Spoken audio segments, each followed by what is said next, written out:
Hey guys, PC here with a very huge announcement regarding Season 2 of WHS NFL Locks and Shocks, our 3-weekly NFL picks. Now last season, it was ultra competitive for a lot of reasons, and yours truly took home the crown of first place. But this season is a whole lot different and a whole lot more competitive.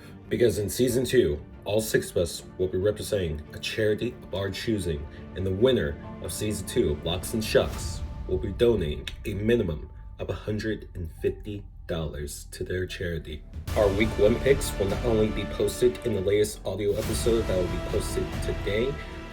You can check that out wherever you get your podcast picks. It will also be posted in our newest YouTube video that will be posted later on tonight, and that will be consistent throughout the entire season before the Thursday night game between the Chiefs and the Lions. All that's left to say is, get your popcorn ready, because Season 2 is going to be a fun time.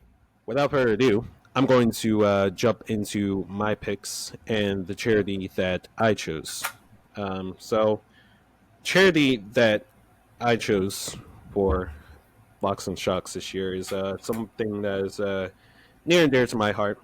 Charity I chose was the American Cancer Society. For those who don't know, it was a little over a year ago now that my mom was diagnosed with stage 2 breast cancer. She is now since recovered and she is in remission and she is being said stage 2 breast cancer. But obviously, I can imagine or even wish on my worst enemy for a loved one to have something as scary as cancer in their body. So that's why I am donating if I do win Locks and Shocks, because I won it last year, so I think I have a pretty good chance at defending my title this year. I will be donating the money to ACS. They are the largest cancer organization in the United States. They've been in business since 1913 and constantly are providing work to find a cure for cancer. So obviously they're doing something right, and they represent and hosted the cancer walk that I'm going to be doing in October for my mom as well. So yeah. That's why I chose ACS. So without further ado, let me get into my actual locks and shock for this season. So for my first lock, I'm going to go with the Ravens over the Texans because, yeah, obviously this one, like in the slate of Week 1 games, seems like the most obvious to me. The Ravens, hey, if we're going to see what this team is made of and if they could stay healthy for most of the season, it's going to be in Week 1. And it's going to be against a rebuilding Texans team. I expect a blowout.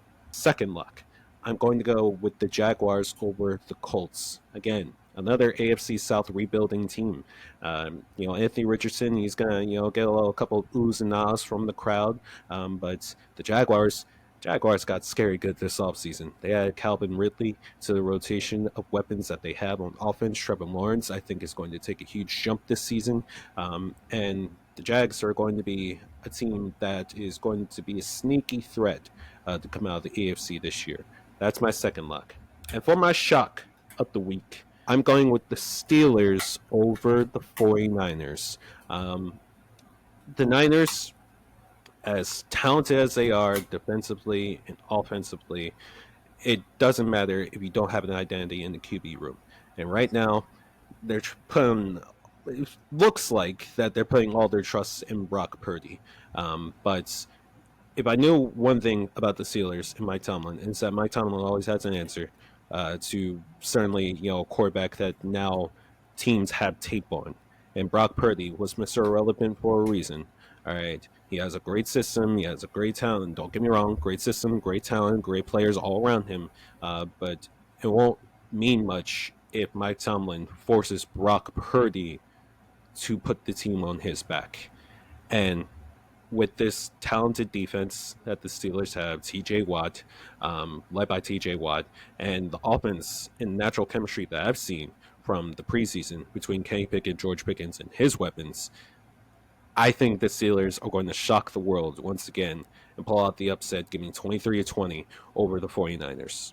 All right. Can't wait. NFL is back this week, thank God.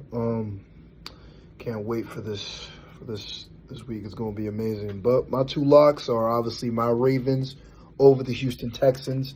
C.J. Stroud's going to get his first NFL start. I feel like he's going to do well, but he's going to get welcomed to the NFL very, very so by my Ravens defense, man. Our defense is going to be they're going to be all over him this Sunday. And I think we're Super Bowl contenders. So my first lock, obviously I'm going to be biased, Ravens over the Texans. My second lock, I think it's going to be the Bengals over the Browns, because the Browns will always be the Browns. I don't give a damn how good they are. I don't care what they add to Deshaun Watson. They got Amari Cooper. They just drafted Cedric Tillman. I like him, but I still don't like the fact that he is a Cleveland Brown. Oh, they also got Zadarius Smith to match up against Myles Garrett. The Browns will be the Browns. It does not matter how good they are. They will find ways to choke. I know this. The NFL know this. They are the disgusting franchise that would never win anything. And the Bengals are the only team in the AFC North that can look at my Ravens eye to eye. They are also Super Bowl contenders. So my second lock is going to be the Bengals over the Browns. My one shock, though, the one shock that I think is going to happen, I think the Steelers are going to beat the 49ers. I really do. I really think the Steelers, they're the dark horse team that I always have to take serious. I can never count out a Mike Tomlin coach team. It's never going to happen. Okay, as much as I hate the Steelers, it's never going to happen. I think they are going to defeat the 49ers on Sunday. I think they're going to beat the 49ers. So that's my second. That's my one shock.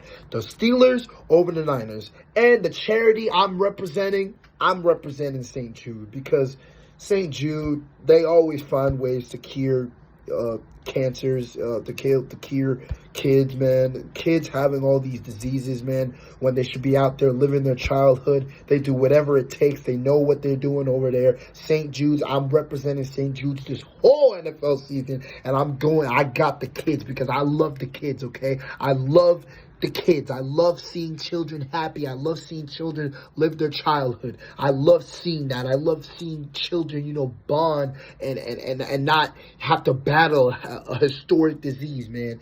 But I'm going to represent St. Jude. Right. So, first off, the charity that I did end up going with was Feeding America. Feeding, of course, the hungry, the starving, trying to end, at least, not world hunger necessarily, but hunger in America. I definitely think that's a huge charity. I think it's one of the biggest ones in the country, if not the world, and I think it would be a great cause if I can win this, if I can pull this one out, to donate towards. Starting off with my picks, I'm going to go with my locks of the week first. First one, I did one of the same as you. I went with the Baltimore Ravens over the Houston Texans at home for the Ravens. This should be an easy win. The Ravens are starting off the season healthy. My biggest concerns about the Ravens are maybe down the road, are they going to be able to stay healthy? But week one, they're healthy.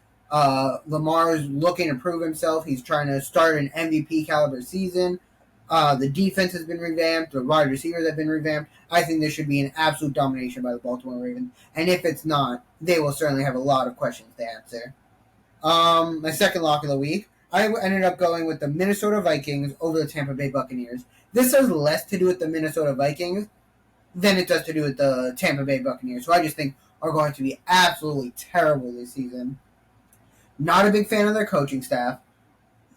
Certainly not a big fan of their quarterback. Baker Mayfield is arguably the worst starting quarterback in the NFL this upcoming season. Their offensive line is immense. Their only good starter outside of Tristan Wirfs, Ryan Jensen, is probably out for the rest of his career, which is such a sad story that he ended up pushing through injuries to try to help the run last season just for them to not do anything, and now it's for his career to be over. So I just don't trust the Buccaneers at all. The defense should be pretty solid. The wide receivers, as we know, Chris Godwin, Mike Evans. So them two are still studs, but the Buccaneers as a team are just going to be absolutely terrible. I think they're probably going to be the worst offense in the entire NFL. And the Vikings, who I don't trust, who I don't think are going to make the playoffs, so then, again, certainly not winning 13 games again, I still think this is an easy win for them. Finally, my shock of the week, I'm going to go the New York Jets over the Buffalo Bills. Dezzy, I am so sorry. I do believe in the Bills this season. I do think the Bills will still win the division. But Aaron Rodgers, his first game at home, first real game as a New York Jet at home in MetLife, It's a division game. Division games at home, week 1. Usually that does help out. Usually it is a big advantage. It's going to be a very close game. I certainly would not be surprised to see the Bills take this, but I got to give it to the Jets. I do think they are a very... I think having them as the underdog is fair, but a very talented underdog who has a great chance of stealing this one. I really like the charities that you guys decided to go with. I kind of went, I guess, a different way. Everybody knows Luna. I found Luna outside my window crying, so I decided to go with the Every Cat Health Foundation. It's a charity that was founded in 1968. They do funding for research into cat health, and they're the largest nonprofit funding for feline research. Yeah, you guys know that's my baby, so I decided to do something for her. So let's go ahead and get into these locks and shocks. So Aww. sometimes even the devil has a good heart. But yeah, so let me get in with this first lock. I think it was obvious we all went with the Ravens over the Texans. I personally think this is going to be a blowout. Lamar Jackson finally got his contract. You bring in guys like Zay Flowers or Odell Beckham Jr. I just think this offense is going to be extremely high powered, and it's going to be a great way for the Ravens to start off the type of offense and the type of season that they want to have against a team like the Texans. That I think is just going to struggle all season. Give me 37-17 Ravens. Number 2, me and Sean actually decided to go the same route with the Vikings and the Bucks. Except I don't think the Buccaneers are going to be that bad. I actually have them getting that last wild card spot in the NFC. But we'll have that conversation on TK's tier list, as you know. PC kind of forgot to mention that. That'll be back next week, ladies and gentlemen, officially. I know you guys missed that. But yeah, give me the Vikings 24, Bucks 23. I think it's going to be a really close game. I think Bucks will be in it, but I just think the Vikings are just so much better. And I think we're going to get one of those freakish games from JJ that we're so accustomed to seeing every single season from that dude. And for my shock, I'm actually surprised nobody said this, but I decided to go with the Lions over the Chiefs. Me and PC, we've been kind of, in Gianni to some sort, we've kind of been higher on the Lions. We kind of jumped the gate a little bit. We predicted them to be where we wanted them to be a season too early. Maybe I think this is the season that the Lions finally make some noise. And I think the biggest thing for them, they'll be in the playoffs this year. But I'm going to go Lions 28, Chiefs 24. I understand that it's in Arrowhead. That's a really hard place to win. But like I said, it's the first game of the season. A lot of teams are going to be kind of rusty a little bit. And I think that you can be able to catch a team like the Chiefs, who you won't be able to catch them off guard in the middle and towards the end of the season. I think you can catch them off in the beginning of the season with that first game. So give me the Lions over the Chiefs. I think this will officially be the beginning of, like I said, the type of season that me, PC, and Gianni expected the Lions to have last year. Like I said, I think we just jumped the ball a year too early, but I think this is the type of season that they'll have, that a lot of people predicted for them to have this season. And obviously the Lions fans believe it, as they've already officially sold out every single season ticket for the entire year.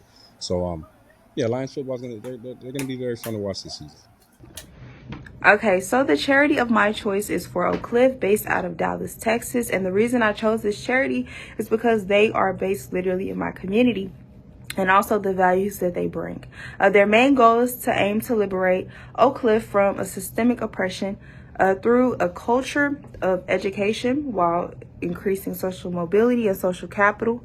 So initially take back our community or hood and make it more. And you could even go on their website to see the things that they have given and done for our community over the past 9 years they have been in operation. So yes, this is why I choose Fort Oak Cliff as my charity of choice. And with that being said, for my first lock, PC, you are going to be happy because I am rolling with your Eagles over the Pats.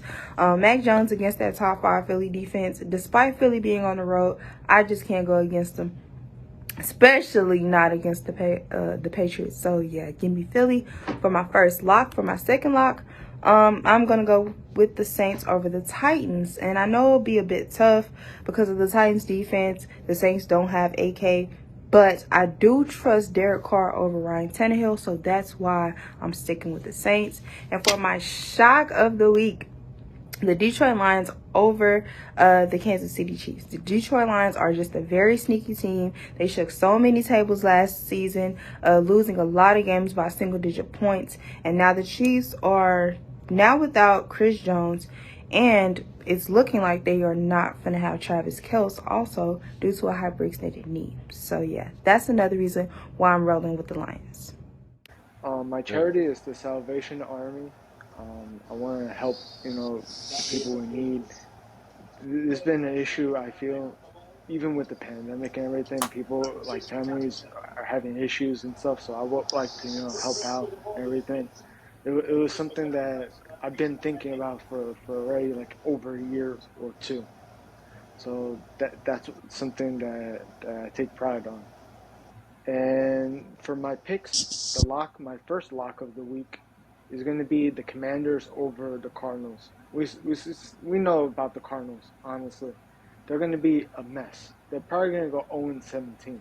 I wouldn't say they're guaranteed to go 0-17, but Joshua Dobbs is their starting quarterback against that defense. And I think he's going to have a hard time against that defense. Isn't Washington the game? And the Cardinals, I think, are like 10 points underdogs. So this is going to be a wipeout completely. I think it's going to be like by 21 points or something like that. So I got to go with the Commanders over the Cardinals. The second lock of the week, you guys said it before, Ravens over the Texans. CJ Stroud is going to have a hard time going into that environment in Baltimore. That's a tough place to win in, especially early in the season. Week 1, kickoff, young rookie quarterback to start the season. That's not a great recipe for a week 1 start. And for my upset of the week, I'm going to go with the Lions and the Chiefs. I agree with that because the Chiefs are missing Chris Jones. They're not going to be able to pass rush, get to Goff too much. I think there's going to be like a shootout because I'm not sure about the Lions' defense being as good. If they did some moves to improve their defense, but I think early on they're going to struggle finding their ways and everything. So I think the Lions beat them in a shootout. I think it's going to be 41-38.